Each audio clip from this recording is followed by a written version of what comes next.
I perhaps go through the most detailed and complex approach to creating content for clients that in fact saves me a tremendous amount of time. Let me share that with you. Hey, I'm Justin Hitt with Ad Briefing's Copywriting Tips.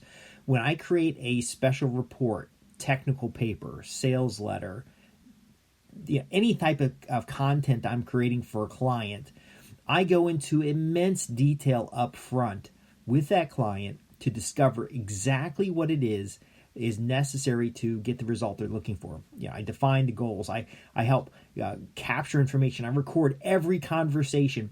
When I write a sales letter, I might write 50 or 100 headlines before I propose the 3 that will get tested.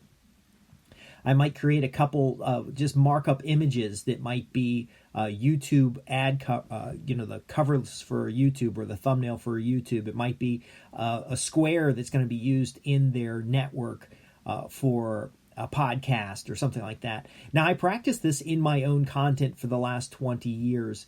And what has happened is it creates a library of materials so that as long as I keep going back to the same types of clients and the same types of audiences, I have a treasure trove of materials to go through. If you've ever seen pictures of my office, you'll see the binders on the back wall there. Now, those binders are the result of my coaching programs and consulting work with clients. So I don't just write copy. Now, I know a lot of you folks are just hoping somebody wants you to write a sales letter. I actually do strategic marketing as well as business development. And so I'm solving other problems than just writing something. And that's why I hire copywriters and marketers to do some of the work. I hire a social media expert instead of being the social media expert. But my point being is that this method of both collaborative and individual content development, that research phase of the sales letter, gives me enough context that I don't need to keep going back to the client. I can go into my library. I use DevonThink on my Mac, and I use some other tools across the other computers that we use here. And I can mine the data I already have. When I download PDFs of their doing competitive analysis, for example, I might download the white papers from their top competitors. I might download industry and analyst reports. I may buy kits and information, and I will put all that together, and I will mine that information, and I will look at different characteristics and details so that I can provide the most complete solution to the client. Now, it seems like a lot of work up front, and some clients don't want to pay for that work. And I can understand that because it seems like I'm getting all the benefit. Well, in fact, the customer is benefiting from all my previous assignments. And this is the way it should be with you. If you're doing a piece of copy for a business and that business is in a specific industry, as soon as you get that contract, you want to get every other business that also serves the same customer in similar industries. Now, you don't necessarily want to do business for one company and then go target all their competitors to do business for them. But most of the clients that I have are either on one extreme or another. They're on the Fortune 100 extreme, or they're medium-sized business, about $1 million in gross sales. And the reason I have this expanse, I don't want a bunch of Fortune 100 clients. They require more work. There's more decisions by committee. And I don't want a bunch of under $1 million clients because they can't always pay the bills and they're slow pay sometimes. And also they don't have decent sized projects. You need more of them to get the same amount of revenue. But having both gives me a balance. And this is what I'm encouraging you to do, to get yourself in a balance. But those smaller businesses, $1 million or so, are very often geographically contained. So you can do a job for someone in California and you can do a job for someone in Virginia, and they will not ever compete with each other. However, you can partner them up in a joint venture, or you can partner them up so that they can split the costs and they can get really good campaigns put together. A lot of what I also do is called recycle your marketing, where essentially I'm mining the customer's library of materials. And for example, if your customer doesn't have a database of headlines that they have used in the past and that have worked well for getting appointments, they've worked well for getting initial leads, worked well as openers, well, you can help them get that together. All their sales letters, all their email, everything that can be mined gets mined, and it develops the key components of a sales letter. Now, if I'm writing a lead piece, I'm actually going to collect the key components of a sales letter, because I wouldn't just write a lead for a customer unless they have a control, unless they have good controls and good testing. I wouldn't just write a lead piece, because that's only one part of the sales funnel. It's only one part of the approach that gets and transforms prospects into customers. But let me just give you a outline of what I might do for an article on my website, and how much of it the customer sees and how much of it's behind the scenes. So every article on my website is a lead generation piece. The intent of every piece of content on my website, and I'll repeat this, is to generate a lead. It's either to get a customer to come back again, or to get a customer in the first place, or initial transaction, so we can start the customer relationship. You should be doing the same thing. If you're writing content for a customer that does anything other than generates a lead or produces a sale, then it's really a waste of the customer's time. Now, in doing that, you could be positioning, you could be sharing a customer success story, you could be differentiating the service or whatever. All that's fine. But you want to collect, again, an interview or a series of questions that is going to set up the piece. What questions are in the mind of the prospect? What would lead them to read this piece of material? What questions do they have and they want answered? After you build all this together, you're going to get a central theme or context. Before you start writing the article, before you start writing the sales letter, before you start writing the special report, you're now going to go research headlines of benefit, promises, all the headlines that are necessary to make that piece worth reading. Because again, if you don't have the reader, you don't have the audience, you don't really have anything. I've produced thousands and thousands of articles that I was probably the last person who read them.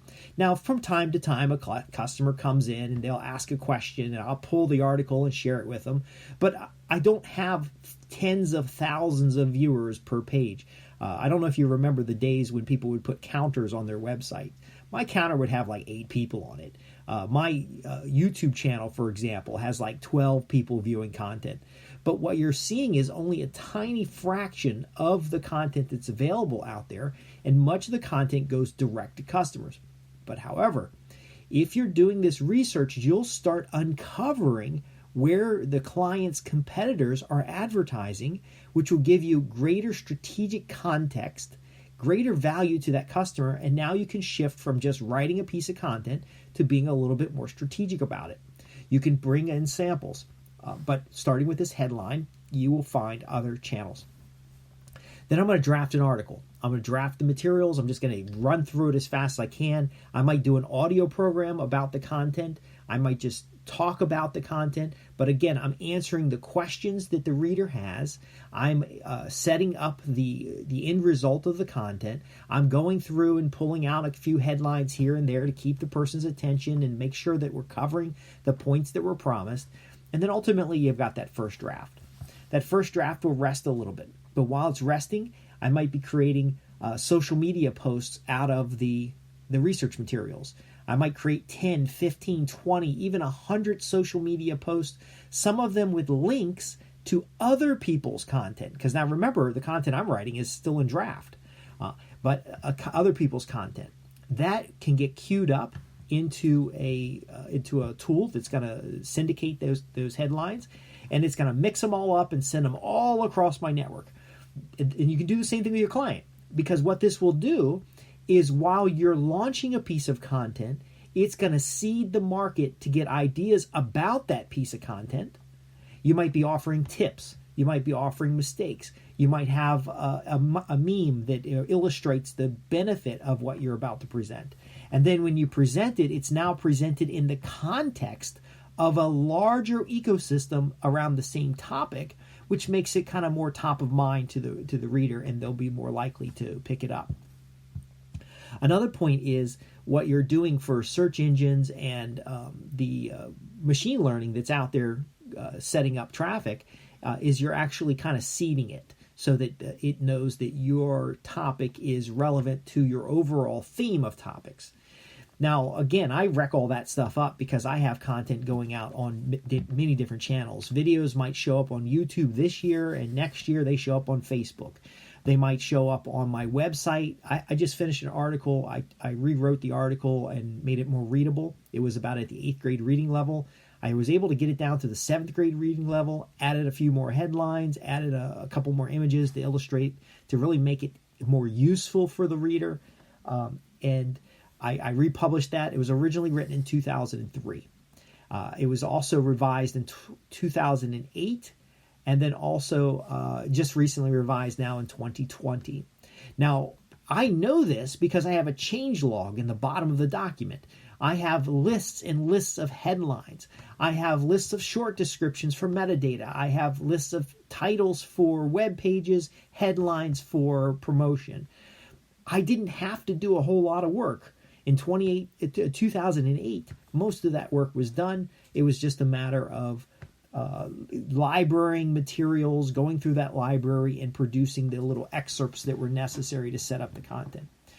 Now today, in 2008, I didn't know about social media as much as it was today. It wasn't as valuable as it is today.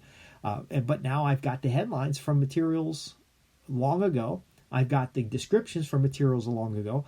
I've got podcasts and audio materials. I've got reports. I've got other things all around that topic. So I did a quick revision. I posted it back out there. Now I added title images because most of my sites don't have any images, and images are fun for people. I added some title images that were pretty generic in a sense that I could reuse them. So I actually have as the featured image on WordPress the YouTube thumbnail. And now it's going to eventually get to be a YouTube thumbnail, but it's not a YouTube thumbnail today. It's the featured image. I have some square images that I built out for the podcast because I do know there was a podcast. Again, I have a library of materials, and when I'm refreshing this piece of material, I am actually focusing in on that audience, but I'm also going back into my library and finding that there's related materials. Now I can cluster this stuff up together. So the image that's feature image on the revision for 2020 of this particular article is also the cover image for the podcast on the same topic that was released recently as well. In fact, my computer got all jammed up, so I just took the outline of the materials I had for the revision, and I just did a 15-minute podcast while my computer was all jammed up. So again, what I'm describing to you here is not ideal. But what I'm describing is the content on a specific topic is going out in series.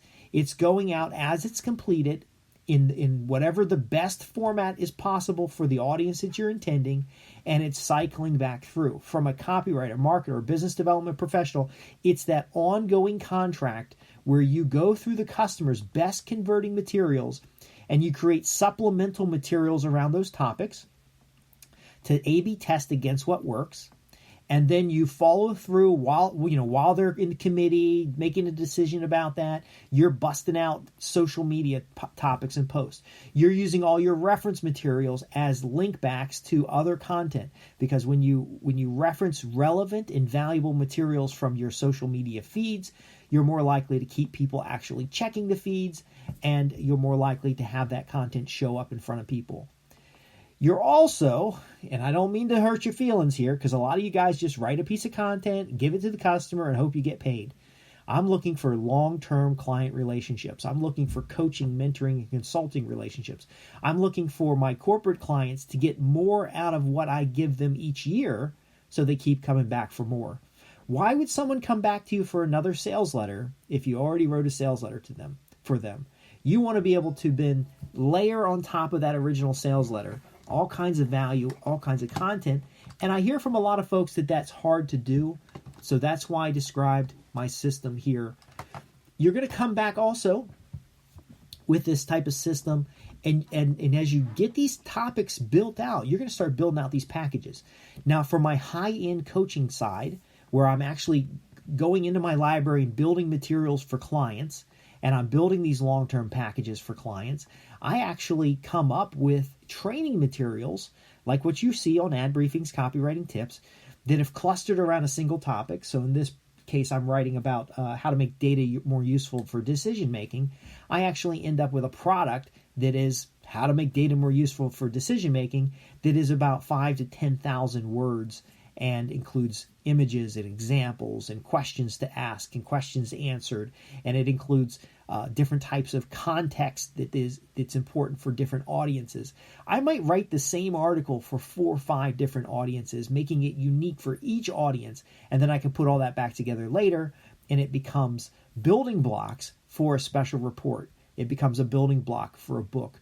My book that I do have on Amazon, How to Create and Keep More Profitable Customers in 90 Days or Less, is the result of about 5 years of newsletter copy. And I excerpt from the newsletter copy everything about creating and keeping profitable customers.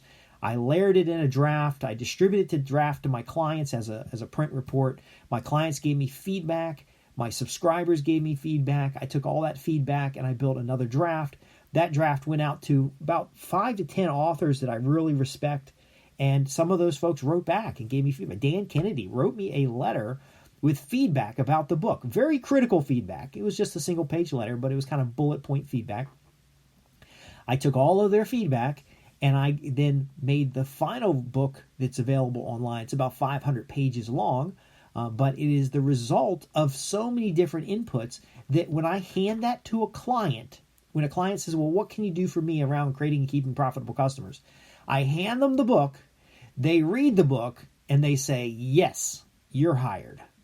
And so all of that research, librarying of materials, collecting research materials in clusters around customer bases or industries, all that swipe file, all this library of materials that very often looks very cluttered in your office, as you'll see from many of my video presentations, it actually makes your job easier over time. So when you're 20 years in like I am, and a customer says, hey, I'd like you to write a special report about this new technology service, I can go in and ask the question, okay, who's your customer? I pull that library out. I say, well, who's your competitors? I pull those libraries out. I say, what other choices does a customer have other than choosing your solution? And I pull libraries around that, and then I can structure out a piece of material pretty quick, and it be close. It's not going to be perfect, but it'll be close for that client to understand that, yes, he's capable of doing it. And now they go beyond the deposit and they start making milestone payments. They start, asking for residual materials, such as the social media posts, such as maybe I'm writing a special report and now they want 3 articles to lead gen the special report. I might have found other companies publishing special reports on different channels, and so I can offer them a list of channels where they might publish their special report, and then my administrative services or my marketing back office services will actually go do all the paperwork for them and get those special reports where they need to be. It is an ecosystem of outcomes, but as you move along that ecosystem, do keep a journal. Keep very organized records on your network attached storage or your library of images. Make sure you're filling out the metadata for everything that you're putting into that library so that you can quickly search. So very often you can use your own images rather than using licensed images. You can use, if you do a photo shoot on the client site, for example, to get images, you can provide them a DVD with those images, and you may even have licensing to use those images for other purposes. In which you might use them in, so you write a big report for a customer, you do the marketing, you measure the results of that, and now you excerpt from those materials a success story that you use as a white paper for your own company. Do you see how all this works, folks? Do you see how it's more than just writing a press release? It's more than just writing a sales letter. It's being a valuable resource to the companies that you work for, the clients that you serve, so that you can help create these materials faster, more accurately, and get paid for them incrementally rather than having to wait till you finally get the sales letter done. Most of my sales letters write themselves. Writing those headlines is probably the simple, most easiest way to get started. But most of my content, most of my sales letters, it all writes itself. I can talk on some of these topics for hours at a time if necessary, all because I've become an expert in those materials. I've cultivated those libraries, and then if I need to approach it from a different angle, I have the tools to make it happen. I'm Justin Hitt from Ad Briefing's Copywriting Tips, and I'm encouraging you, if you want to use words that sell, that you must understand the concept of words as the result of information and words as a tool for communications. You can learn more about what we do at www.adbriefings.co.uk. And what we do is help you write words that sell and transform your business into the business that you're looking for. Anyway, if you got questions, visit us at www.adbriefings.co.uk. Thanks for listening.